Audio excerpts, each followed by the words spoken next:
بسم اللہ الرحمن الرحیم۔ آج ہم آپ کے لیے کر رہے ہیں ڈاکٹر محمد عنایت اللہ اسد سبحانی کی آرٹیکل جس کا عنوان ہے فلسطین کا حقدار کون، اسرائیل یا فلسطینی مسلمان۔ فلسطین کا مسئلہ ایک زمانے سے یہودیوں اور مسلم فلسطینیوں کے مابین ایک نزاعی مسئلہ بنا ہوا ہے۔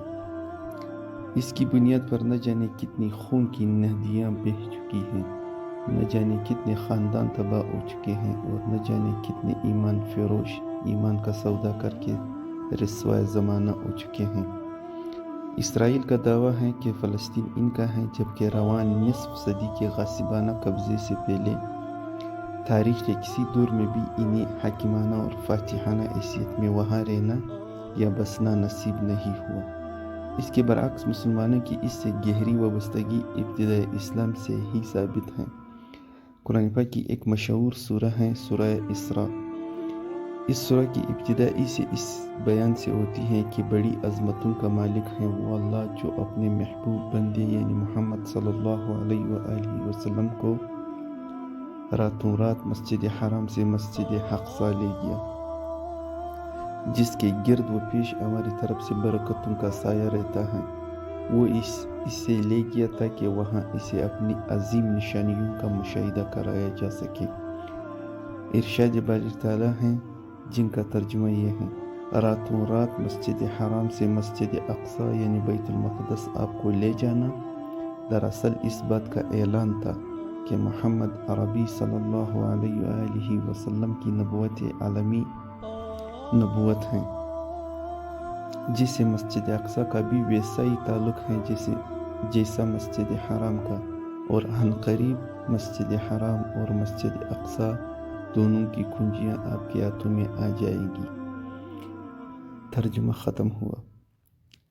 مسجد حرام کی کنجیاں تو فتح مکہ کے بعد ہی آپ کے ہاتھوں میں آ گئی، اور مسجد اقصی کی کنجیاں دوسرے خلیفہ راشد سیدنا عمر فاروق رضی اللہ عنہ کے عہد خلافت میں آپ کی وفات کے 6 سال بعد مسلمانوں کے ہاتھوں میں آئی۔ مسجد اقصی کی کنجیاں آپ کے ہاتھوں میں آئی یا آپ کے جانثاروں کے ہاتھوں میں، دونوں ایک ہی بات تھی۔ سن 71 ہجری میں مسلمانوں نے فلسطین کو فتح کیا، اور امیر المومنین سیدنا عمر فاروق رضی اللہ عنہ نے یروشلم کا تاریخی سفر کر کے خود اپنے مبارک ہاتھوں سے وہاں کے عیسائی پادری سے اس کی کنجیاں حاصل کی۔ اس موقع پر امیر المومنین نے جس خوش اخلاقی، جس کشادہ دلی، جس اعلیٰ ظرفی اور جس بے لوثی سے وہاں کے عیسائیوں کے ساتھ معاملہ کیا، اور جیسے بلند اسلامی کردار کا مظاہرہ کیا، اس نے ان سب کے دل جیت لیے، اور ان میں سے بہت سے لوگ اسی وقت اسلام لے آئے۔ اس وقت سے مسلم امت کا بیت المقدس سے جو رشتہ قائم ہوا وہ صدیوں تک قائم رہا، اور اس شان سے قائم رہا کہ فلسطین اسلامی تہذیب کا گہوارہ بن گیا، اور وہاں کے در و دیوار سے اسلامی تہذیب کی شعاعیں پھوٹنے لگی۔ جب 1096 عیسوی میں اسلام اور مسلم حکومتوں کے خلاف صلیبی جنگوں کا سلسلہ شروع ہوا، تو اس کے نتیجے میں کچھ مدت کے لیے دوسرے مسلم علاقوں کی طرح فلسطین پر بھی عیسائیوں کا قبضہ ہو گیا، اور وہاں مسلم امت وہاں سے بے دخل ہو گئی۔ مگر یہ محرومی اور زبوں حالی زیادہ دنوں باقی نہیں رہی۔ جلد ہی وہ وقت آیا کہ ملت اسلامیہ کے ایک جسور و غیور، نیک دل اور شیر دل فرزند سلطان صلاح الدین ایوبی کے فلک بوس آہنی عزائم نے ظالم اور خونخوار صلیبی طاقتوں سے ٹکر لی، اور اس طرح ٹکر لی کہ ان کے کبر و نخوت کے شیشے چکنا چور ہو گئے۔ اس کے بعد دیگر ان پر تابڑ توڑ حملے کیے گئے، اور اپنی زبردست ایمانی حرارت اور بے پناہ جنگی مہارت سے ان ظالم و جابر حکومتوں کے پرخچے اڑا دیے۔ بالآخر 90 سال کے ظالمانہ قبضے کے بعد وہ صلیبی طاقتیں نہایت بے بسی کے ساتھ پیچھے ہٹنے لگی، اور بیت المقدس کو دوبارہ مسلم امت کے حوالے کرنے پر مجبور ہو گئی۔ اس وقت سے لے کر خلافت عثمانیہ کے سقوط تک، یعنی مسلسل کئی صدیوں تک فلسطین کی سرزمین مسلم امت کو اپنی آغوش محبت کے لیے رہی اور نہایت آب و تاب کے ساتھ اسلامی تہذیب و ثقافت کی نمائندگی کرتی رہی۔ پھر عالمی جنگ کے موقع پر 11 دسمبر 1917 عیسوی کی منحوس صبح طلوع ہوئی اور انگریز اپنے لاؤ لشکر کے ساتھ فلسطین میں داخل ہو گئے اور ان پر ناجائز طور پر اس پر قابض ہو گئے۔ پھر کچھ عرصے بعد جب انہیں دوسرے ممالک کی طرف فلسطین سے بھی بھاگنا پڑا تو انہوں نے شرق اوسط میں اپنے گھٹیا مفادات کے تحفظ کے لیے وہاں حکومت اسرائیل کا قیام ضروری سمجھا۔ حکومت اسرائیل کے لیے انہوں نے فلسطین کا انتخاب کیا، اس لیے ان کے ذلیل استعماری مقاصد کی تکمیل کے لیے فلسطین سے زیادہ موزوں کوئی اور جگہ نہیں ہو سکتی تھی۔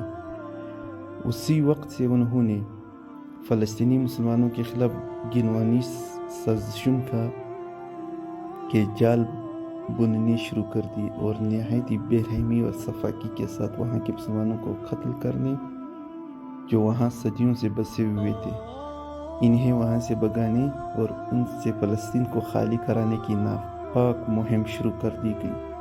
ان گناؤنی سازشوں میں اقوام متحدہ نے ہر طرح سے ان کا ساتھ دیا اور آج تک نہایت بے شرمی سے ان کا ساتھ دے رہی ہے۔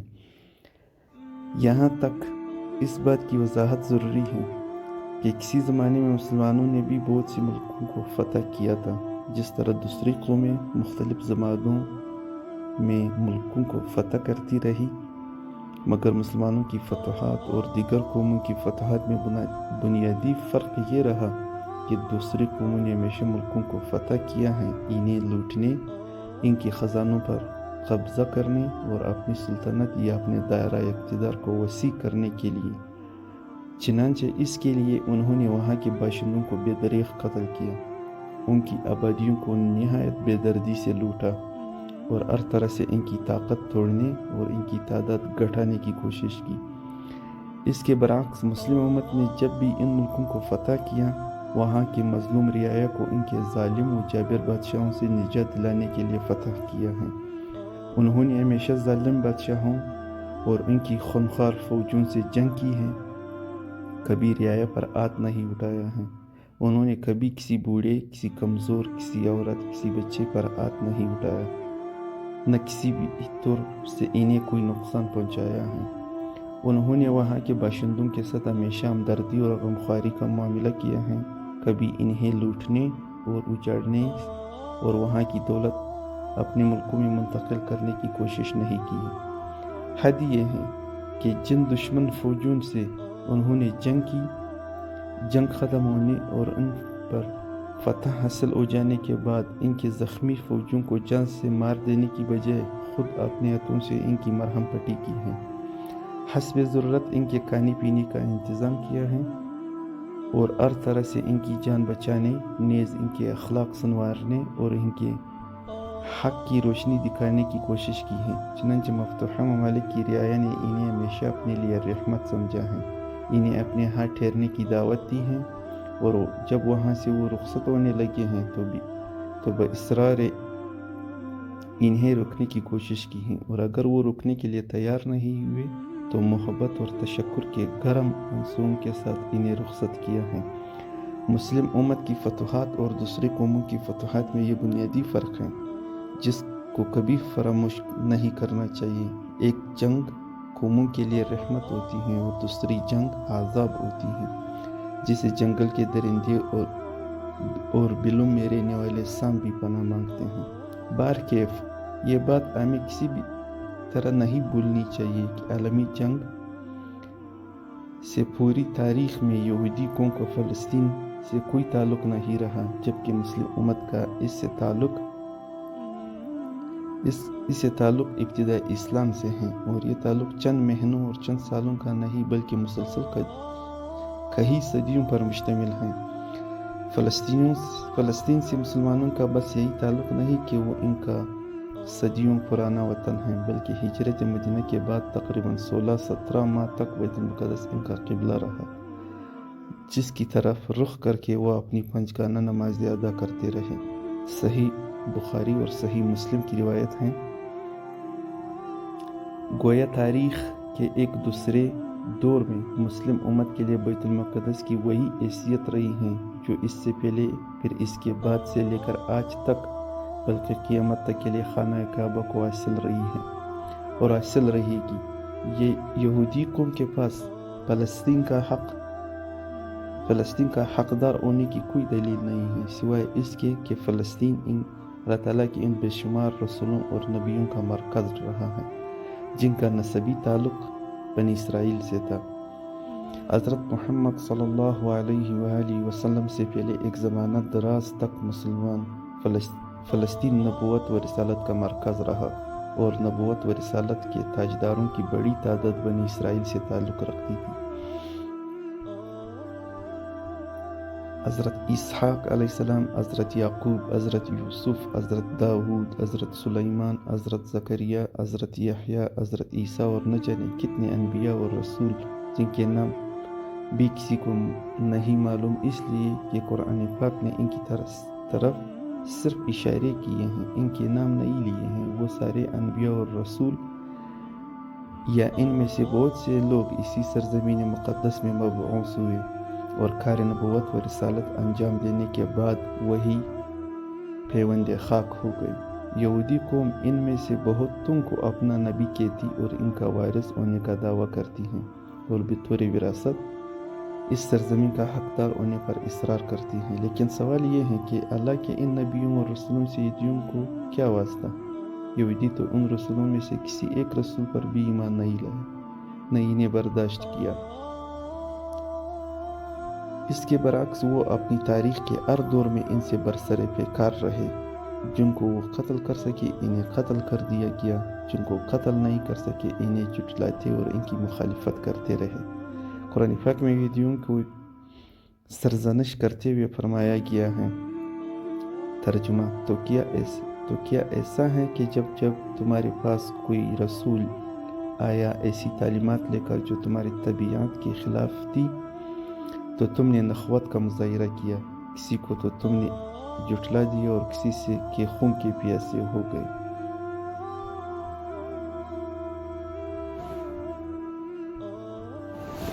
یہاں بجا طور پر یہ سوال کیا جا سکتا ہے کہ کیا انبیاء بنی اسرائیل پر بنی اسرائیل میں سے کوئی بھی ایمان نہیں لایا؟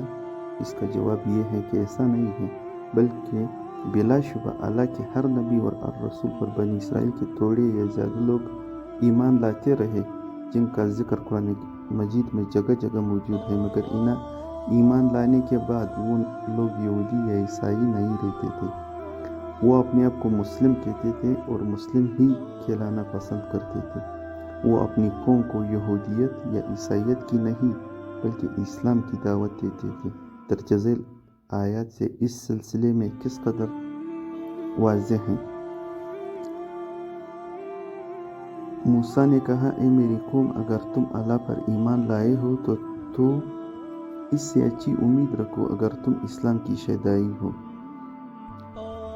سورہ یونس آیت نمبر 90۔ یہاں تک کہ جب وہ فرعون ڈوبنے لگا تو اس نے پکارا، میں ایمان لایا اس بات پر کہ کوئی الہ نہیں سوائے اس کے جس پر بنی اسرائیل ایمان لائے ہیں، اور میں بھی مسلم امت میں شامل ہوں۔ اور آیت نمبر 126۔ فرعون کے جادوگروں نے کہا، ہم پر تمہارا غصہ صرف اس وجہ سے ہے کہ ہم ایمان لے آئے ہیں اپنے رب کی آیتوں پر جب وہ ہمارے پاس آئیں۔ اے ہمارے رب، ہمارے اوپر صبر انڈیل دے اور ہماری جان جائے اس حال میں کہ ہم مسلم ہوں۔ سلیمان کے سائے میں رہتے ہوئے میں بھی اسلام لے آئی، اللہ کے لیے جو سارے انسانوں کا پالنہار ہے۔ سورہ آل عمران آیت نمبر 52۔ تو جب عیسیٰ نے دیکھا وہ کفر پر مصر یعنی ان کے قتل کے درپے ہیں تو پکارا، کون ہے میرے مددگار اللہ کی راہ میں؟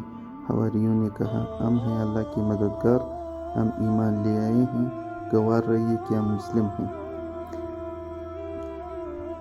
سورہ آل عمران آیت نمبر 111، یاد کرو جب میں نے حواریوں کی طرف وحی کی کہ ایمان لے آؤ مجھ پر اور میرے رسول پر، انہوں نے کہا ہم ایمان لے آئے اور گواہ رہیے کہ ہم سب مسلم ہیں۔